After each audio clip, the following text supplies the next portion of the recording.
In front of you is my 2008 WR250r. This bike has been my main motorcycle for over a year now, and I'm well acquainted with it.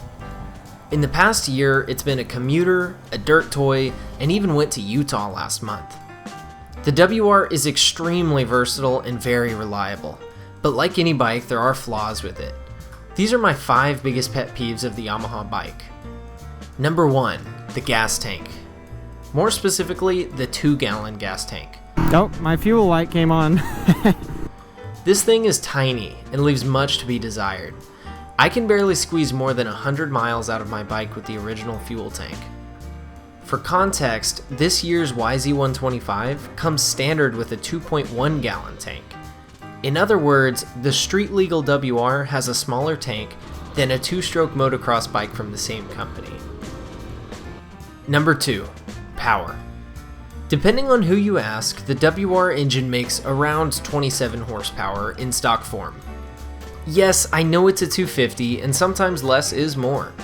But the issue with the WR is that just about everything is on the cusp of being a performance part, but not quite there. The engine is so close to motocross specs that many people crave motocross performance. But just like the suspension, the motor is never going to provide that much power. It leaves a lot of riders wanting more. Number 3, the seat. I've yet to find a single WR owner who enjoys the stock seat. It's stiff, uncomfortable, and too tall for most riders. Try to do a long ride on one and you'll see what I mean pretty quickly. Number 4, the dashboard. Wondering how much gas is left in your tank or what gear you're in? Well, too bad. See, that's the attitude Yamaha had when designing the dash of the WR. A clock, speedometer, and odometer is about all you can expect. I got to ride a Royal Enfield Himalayan a while back. There's a first ride video on that if you're interested. And the instrument cluster was fantastic. Oh my gosh, I love all the gauges. It's got a gear indicator, a speedometer, a tachometer, gas gauge, and what is that? A neutral? Oh no, that's a compass. He was telling me about that. That's cool. Sure, this could be a cost-saving measure for Yamaha, but the Himalayan cost $2,000 less than the WR. Many bikes like the Himalayan highlight just how outdated the WR dashboard is.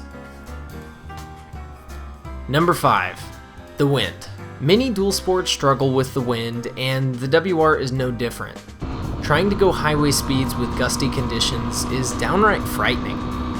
The tall build of the WR makes it behave like a sail in the wind. It often feels a bit unstable, on the verge of head shake. This is almost unnoticeable at low speeds, but if you get on the highway, you'll definitely feel the effects. Now, before you start typing angry comments, let me add some closure.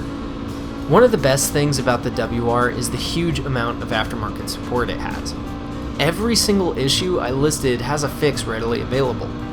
Larger gas tanks, slimmer, more comfortable seats, trail computers, windshields, and power modifications are all easily found online.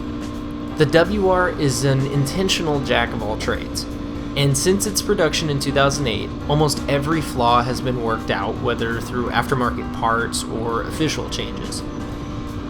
I love my WR. Despite these flaws, it's hands down the best bike I've ever owned, and I plan to keep it for a very long time.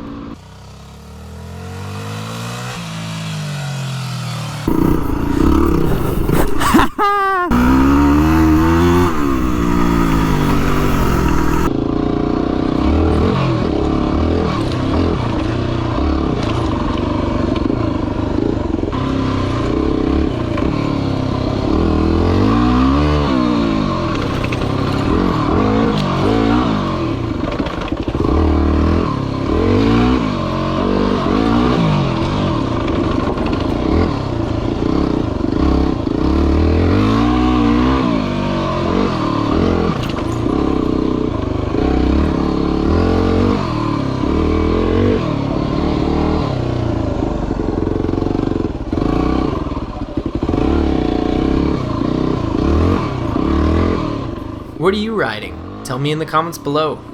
If you liked the video, please consider leaving a thumbs up and subscribing. It seriously helps me out. Thanks for watching, and I'll see you next time.